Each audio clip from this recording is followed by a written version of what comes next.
Ata sarvam pravartate, iti madhva bhajante mam buddha bhava samamvita. Je suis la source des mondes matériels et spirituels. Tout émane de moi. Les sages qui ont conscience de cette vérité s'engagent dans mon adoration de tout leur cœur. Commentaire.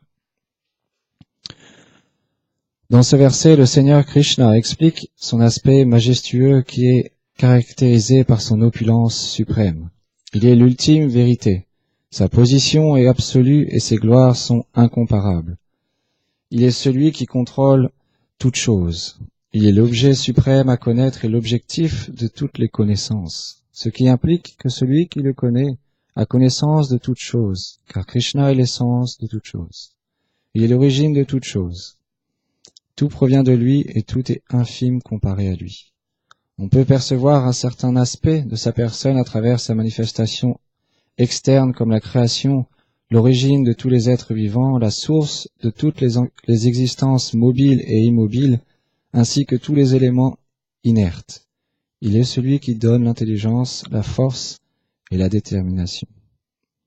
Inspiré par son aspect de l'âme suprême présent dans le cœur de tous les êtres, l'univers entier s'engage dans l'action. Il descend aussi en ce monde à travers ses avatars, où il envoie ses représentants mis en pouvoir, tels Narada, afin d'engager les êtres vivants dans différents processus et dans les buts qui leur sont respectifs.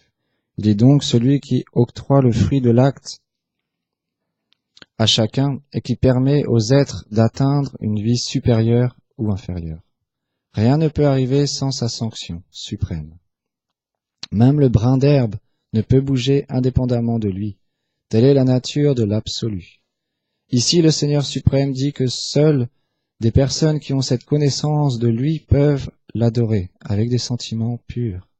Ce que Sri Vishwanath Chakravarti Thakur confirme en disant que le Seigneur a utilisé les mots iti madhva, comprendre ainsi, afin de détruire cela.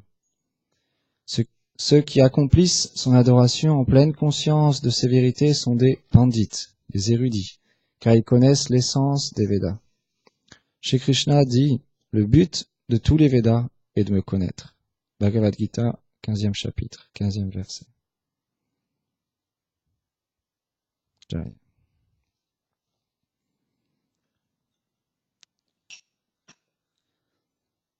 Om Agana Chimidandhasya Ghanam Jaram Sharakaya Shakshur Militam Yena Tasme Shri Gurave Namaha. Namam Vishnu Padaya Chaitanya Prastarupine Shri Srimad Bhakti Chananaya Yati Goswamiti Namine. Namam Vishnu Padaya Gauranga Prastarupine Shri Srimad Bhakti Vibhudaya Vebulaniti Namine. Namam Vishnu Padaya Radhikaye Priyatmane Shri Srimad Bhakti Vedanta Narayaniti Namine. Namam Vishnu Padaya Krishna Prastaya Bhutale Shrimati Bhakti Pragyana Keshavati Namine. Namam Vishnu Padaya Ghora Prastaya Bhutale Shrimati Bhakti Pramodaya Puri Goswamiti Namine. Namam Vishnu Padaya Krishna Prastaya Bhutale Shrimati Bhakti Vedanta Swami Iti Namine. Namam Vishnu Padaya Krishna Prastaya Bhutale Shrimati Bhakti Siddhanta Sarasvati Iti Namine. Jai Shri Krishna Chaitanya Prabhu Nityananda Shri Advaita Gadadhar Shivasadi Gaur Bhaktavrinda. Hare Krishna Krishna Krishna Hare Hare Hare Rama Rama Rama Hare Hare. Vancha Karpatarubhyacha Kripa Sindhubhyahevacha Patitanam Pavanebhyo Vaishnavebhyo Namo Namah. Un grand Vaishnav, il explique, Shri Bhaktivedanta Narayana Goswami Maharaj, comme ce verset, Krishna il énonce à Arjuna, le Seigneur est l'origine de toute chose, il est derrière toutes les adorations. Il est celui qui reçoit l'adoration, et nous sommes les adorateurs. Et il explique que peu importe le nom que l'on donne au Seigneur, partout où on va dans ce monde, partout, dans chaque village, dans chaque ville, tout le monde a conscience de Dieu. Certains y croient, certains y croient pas. Certaines personnes le nomment de telle ou telle manière, mais Dieu est Dieu. Dieu est un, il est l'origine de toute chose, sinon il ne serait absolu. Telle est la conclusion des Védas, des enseignements que Krishna il explique à Arjuna, que les grands Vaishnavas nous partagent. Respecter chaque entité vivante, chacun a le choix de choisir telle ou telle voie spirituelle. Le désir que l'on a va faire qu'on va approcher telle ou telle spiritualité, qu'on va approcher le Seigneur de telle ou telle manière, en désirant quelque chose pour nous, en désirant une meilleure situation, ou dans l'anxiété, dans la peur, quand on est véritablement dans une condition terrible, proche de la mort, ou une situation qui peut être effrayante, alors on se met à prier. Ou on peut approcher le Seigneur pour connaître la vérité, pour comprendre qui il est, pour comprendre quelle est sa nature et quelle est notre nature véritable. Pour ça, les textes sacrés, l'étude, hier, dans la conférence, Yati Swami, Bhakti Chandan Yati Swami expliquait, la connaissance est extrêmement importante.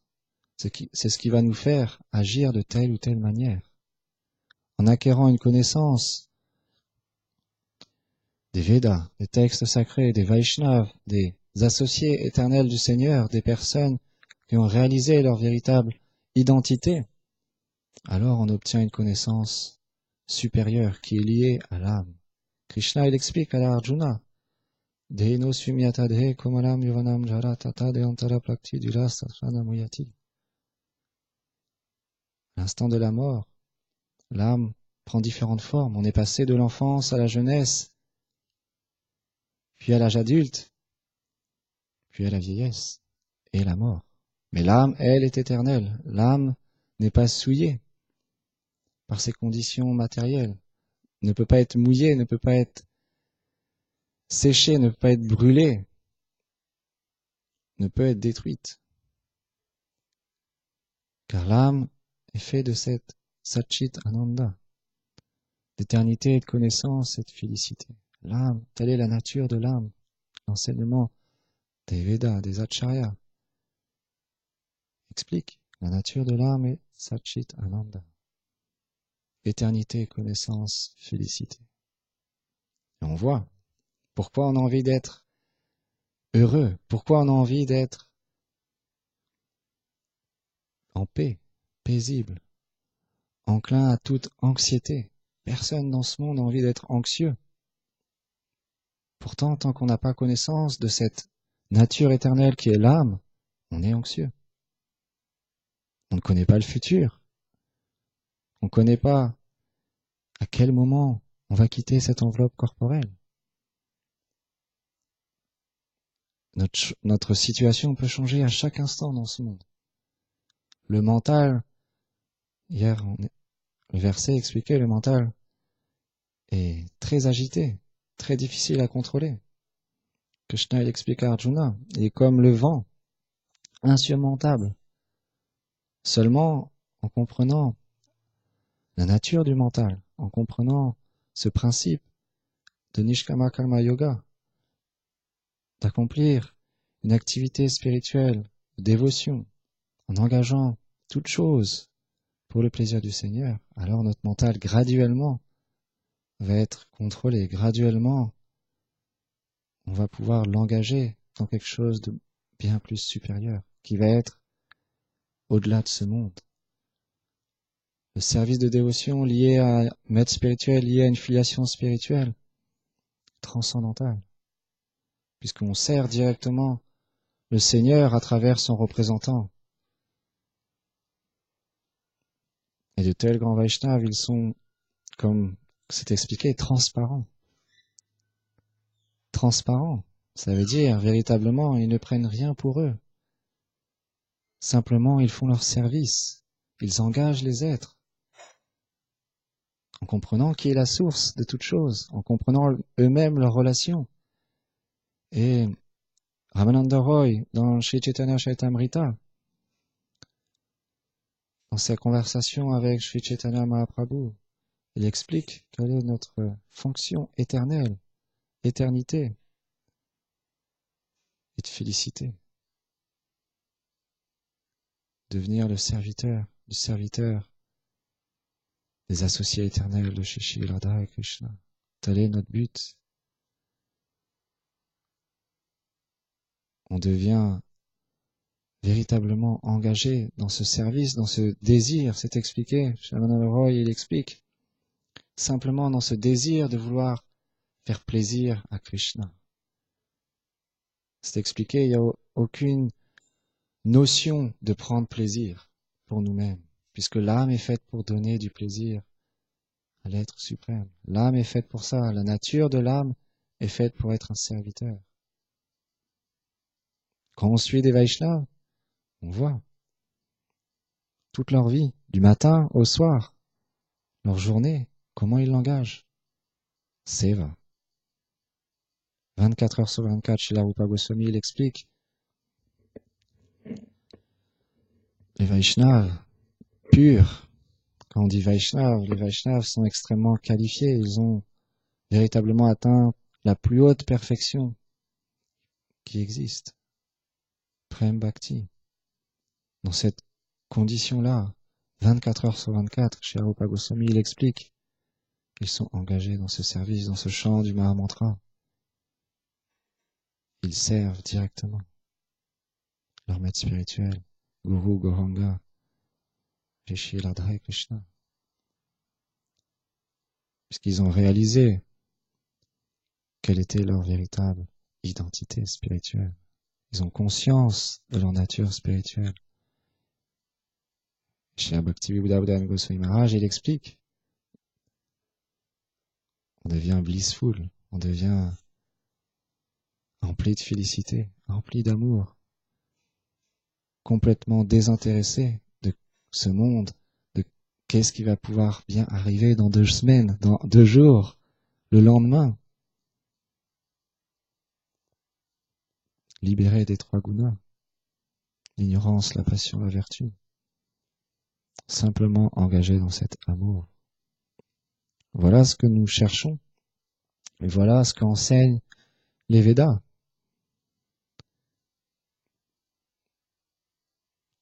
Et quand on suit de tels grands Vaishnavas, on développe le désir de devenir comme eux. Et alors, à ce moment-là, on se met en marche. On devient de plus en plus avide de dévotion, avide d'amour. Et ce que l'on obtient, ce trésor, on le protège. On le met dans un coin, on ferme à clé. Toutes les mauvaises choses qui essayent d'y rentrer, avec détermination, avec force, avec la miséricorde des Vaishnavas, on les repousse. On veut préserver cette dévotion, on veut préserver cet état d'âme qui est extrêmement élevé et extrêmement belle, puisqu'elle est le but, puisqu'elle est notre nature. Donc quand, ne serait-ce qu'on comprend même intellectuellement, puisque réaliser c'est un très haut niveau, mais déjà quand intellectuellement, par la miséricorde des Vaishnavas, par l'association des Vaishnavas,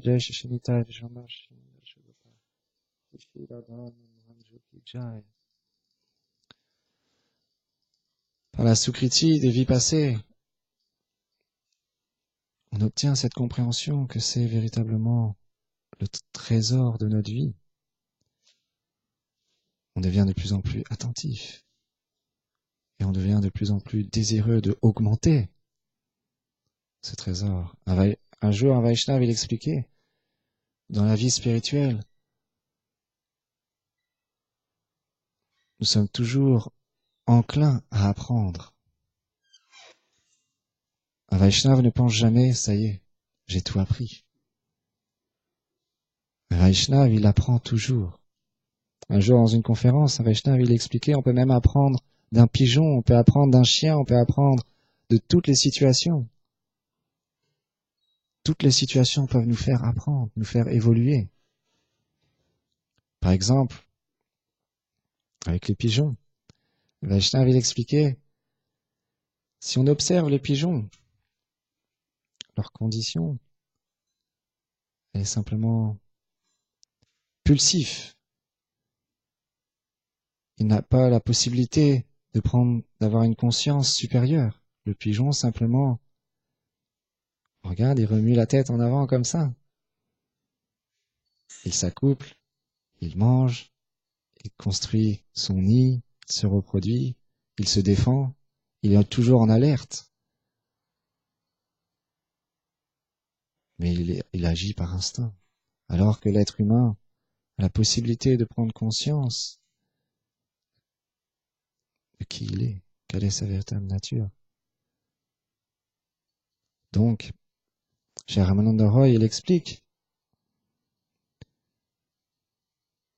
que cette nature de pouvoir comprendre notre véritable identité spirituelle est le bien le plus précieux. Il n'y a rien de supérieur au service de dévotion. Rien n'existe de supérieur à servir Shri Radha et Krishna à travers les Vaishnavas. Dans ce monde, directement, le Seigneur lui-même est venu pour nous enseigner comment développer cet amour sous la forme de Sri Chaitanya Mahaprabhu, avec ce sentiment d'amour de Srimati Radharani, dans cette attitude de dévot d'un mendiant. C'est expliqué, Sri Chaitanya Mahaprabhu, il dansait d'extase, il pleurait, rien qu'en entendant le nom Krishna. Chez Rupa Goswami, il explique, rien que les 2 syllabes, il explique, je n'arrive pas à déterminer la valeur et la puissance du simple 2 syllabes, Krishna, tellement ça me procure d'extase, tellement je suis empli d'amour et de joie en entendant rien que le nom Krishna. Je désire avoir des milliers d'oreilles pour entendre ce saint nom, des milliers de bouches pour prononcer ce saint nom. Les Vaishnavas, ils ont ce sentiment quand ils atteignent la perfection. Ils goûtent à un tel nectar, c'est incommensurable. Mais quand, par la bonne fortune, on obtient ce darshan, cette association, où on entend les divertissements de tels grands Vaishnavas qui nous montrent l'exemple, on devient comme un mendiant. Et pour ça, Sri Bhaktivinoda Thakur a écrit tellement de chants, tellement de chants. Le principe de l'humilité, il dit, si je pense être un Vaishnav, si je pense ne serait-ce qu'à être un Vaishnav, mon ego simplement grandira et je serai impossible pour moi sera de chanter le saint nom purement. Vaishnav ne pense pas qu'il y a un Vaishnav. J'écoutais une conférence d'un disciple de Sri Bhakti Pramod Puri Goswami Maharaj qui l'a servi personnellement. Il expliquait un jour, il avait 101 ans. Et c'est un Vaishnav tellement exalté, tellement pur, tellement humble. Toutes les qualités sont dans un tel grand Vaishnav chez Bhakti Pramod Puri Goswami Maharaj. Et quand il y avait des sannyasis qui venaient pour lui rendre ses hommages, il expliquait que chez Bhakti Pramod Puri Maharaj, bien qu'il avait 101 ans, il avait tellement du mal à offrir ses hommages, mais il le faisait avec l'humilité, avec amour, et il rendait ses hommages lui-même aussi aux sannyasis qui venaient le voir, et à toutes les personnes, toujours on voit chez Bhakti Pramod Puri Maharaj, il rend aussi ses hommages. Et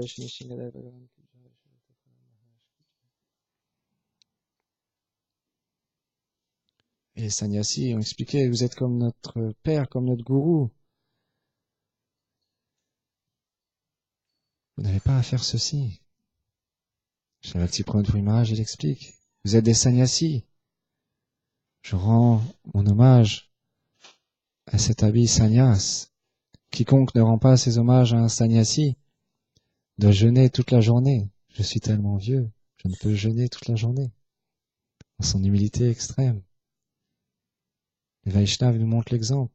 Comment atteindre la perfection. Klinadapi sunichana tarolapi saishnana hamanena madanena kirtanya sadahari. La perfection est devenir plus humble qu'un brin d'herbe, plus tolérant que l'arbre, dénué de toute prétention, toujours prêt à servir autrui, sans rien attendre en retour. Très difficile de rien entendre en retour. Ne serait-ce que même un merci. Oh, tu es tellement grand, ton service est tellement bien.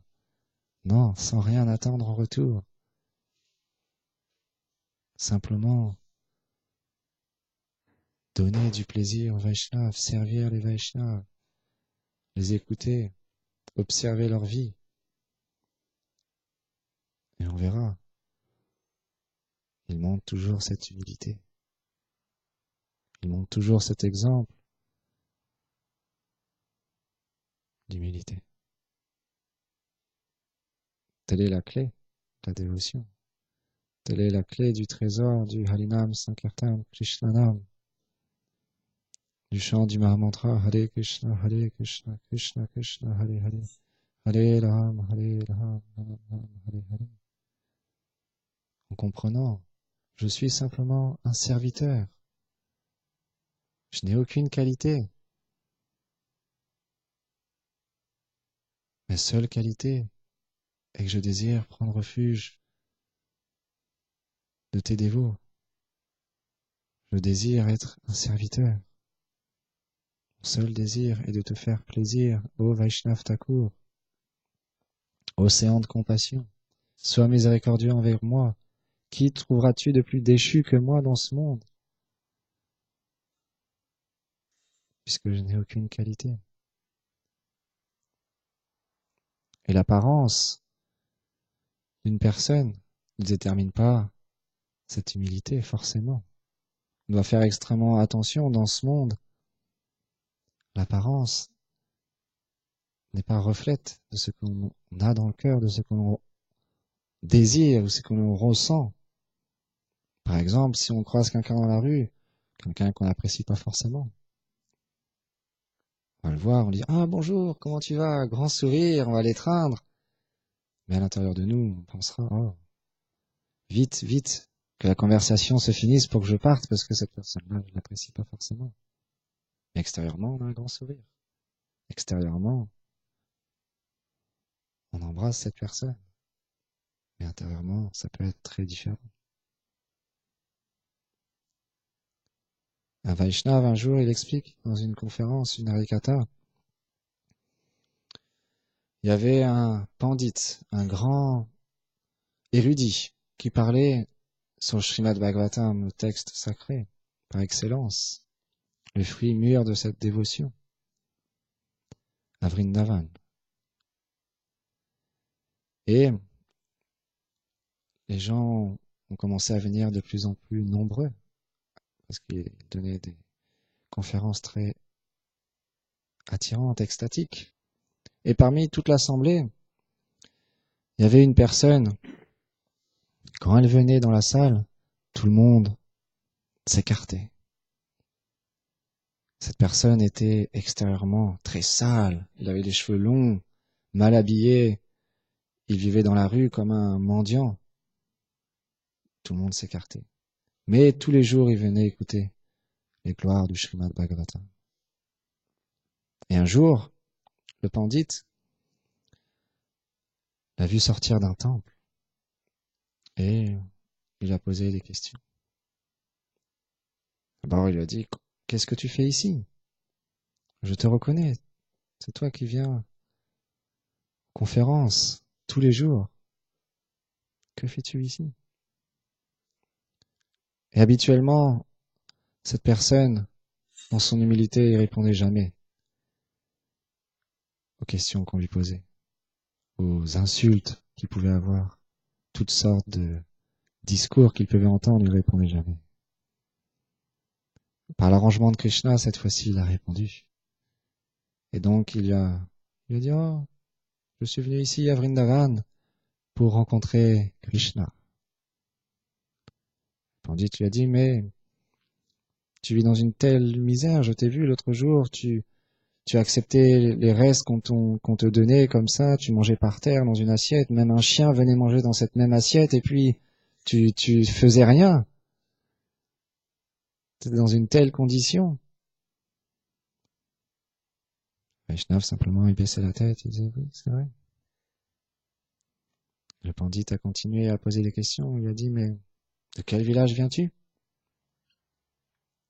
Toujours humblement, en baissant la tête, il lui a dit, tel village. Et là, le pandit a été surpris, c'est un village très réputé, où il y a beaucoup de grands brahmanas qui y vivent. Quelle famille viens-tu? Oh, telle famille, telle famille. Encore une fois, c'était une famille très connue pour sa pratique dévotionnelle. Et encore une fois, il était surpris. Il a dit, mais est-ce que tu as une quelconque qualification? Oui, j'ai étudié et j'ai tel diplôme. Alors, que fais-tu dans cette situation? Pourquoi t'es comme un mendiant dans la rue? Et là, son extrême humilité, il a dit, parce que si je ne fais pas, si je n'agis pas de cette manière-là, si je ne vis pas de cette manière-là, je ne pourrai plus voir Krishna. Comment ça, voir Krishna? De quelle manière vois-tu Krishna? Dans son humilité, dans son amour pour le Seigneur, pour Krishna, son bienfaiteur, il a dit simplement, comme je te vois et je parle avec toi, de cette manière-là, je vois Krishna. Et là, le pandit, il a réalisé. C'était une personne qui avait atteint la plus haute perfection, qui avait atteint Prem Bhakti. Donc l'apparence d'une personne est très difficile à comprendre. Le Vaishnava, il nous explique qu'il faut faire extrêmement attention. Shri Rupa Goswami, dans le Parishamrita, il explique, peu importe la naissance d'une personne, l'environnement dans lequel une personne est née, il ne faut pas prêter attention à un tel environnement, puisque la dévotion est au-delà de toute naissance, basse naissance, bonne naissance, bon pays, mauvais pays, avoir reçu une éducation, être intelligent, être érudit, être expert dans le discours, le harikatha, être expert dans l'adoration, le kirtan. Ce qui attire Krishna, c'est l'amour, la dévotion.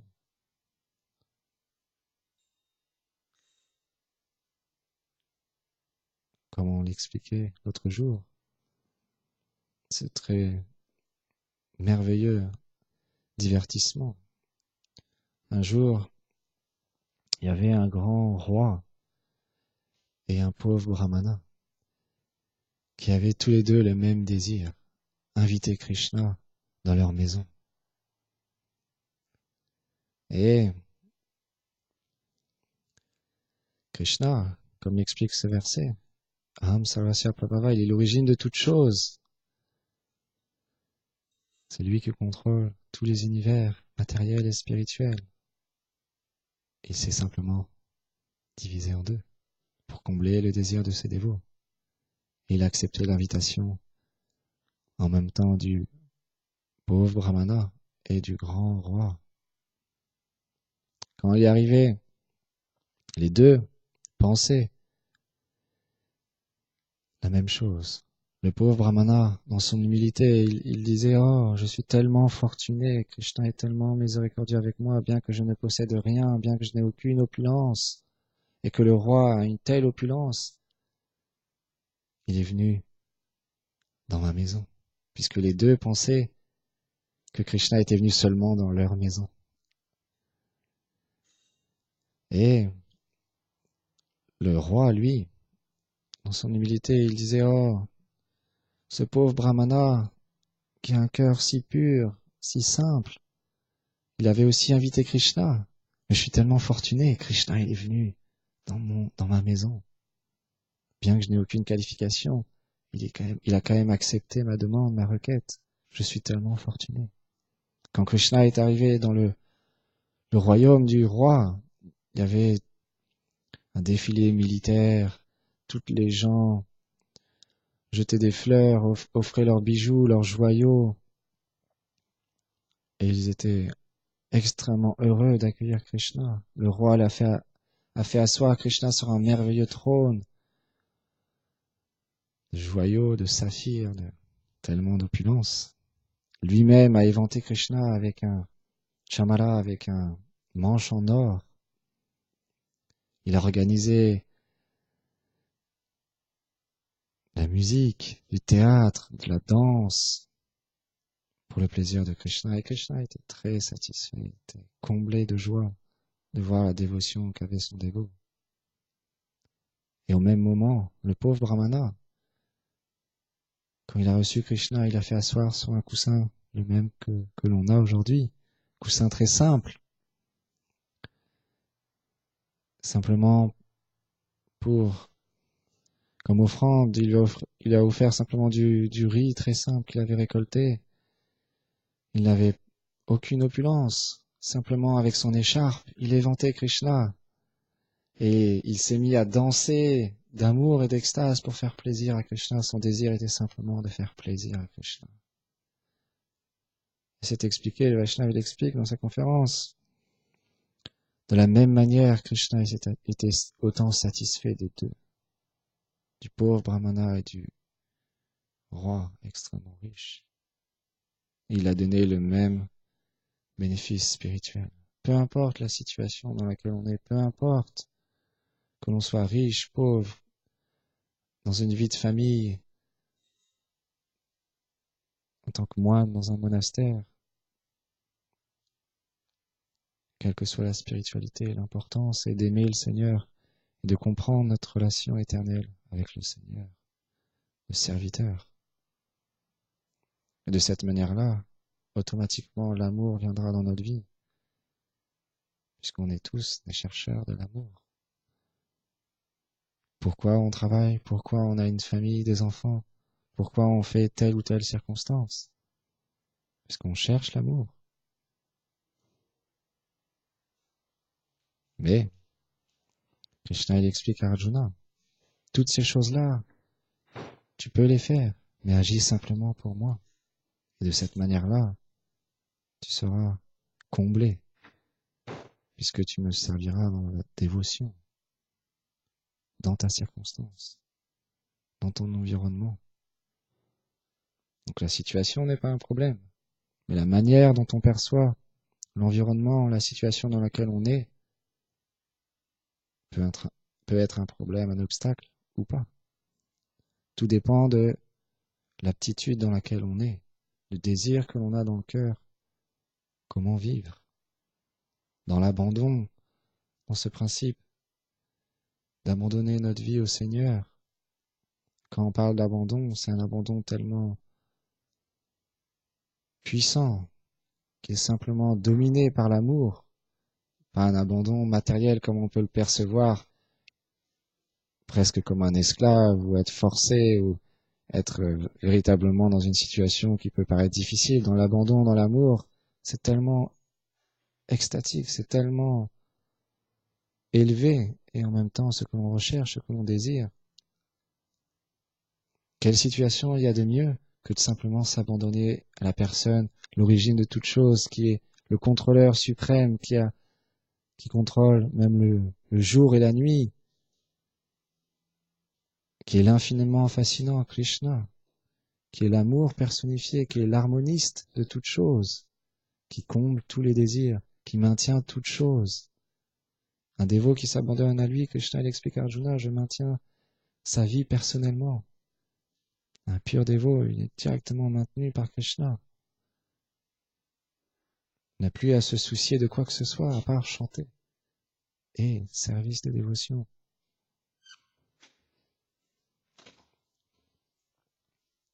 Mais cet abandon, effectivement, vient graduellement et à travers l'association. Sadhu Sangha. L'association des grands Vaishnavas vous permettra de développer ce désir d'abandonner cette compréhension qu'on a une sorte de puissance, qu'on a une sorte de contrôle sur quoi que ce soit. Plus on développe de l'abandon, plus on a cette attitude à s'abandonner, plus on lâche prise, moins on contrôle, et plus on reçoit. Tellement de joyaux, tellement de trésors. Sharanagati, l'abandon, est ce qui nous permettra véritablement de dépasser tout obstacle, que toutes les situations nous seront favorables. On comprendra simplement tout comme la miséricorde du Seigneur, on acceptera tout comme la miséricorde du Seigneur.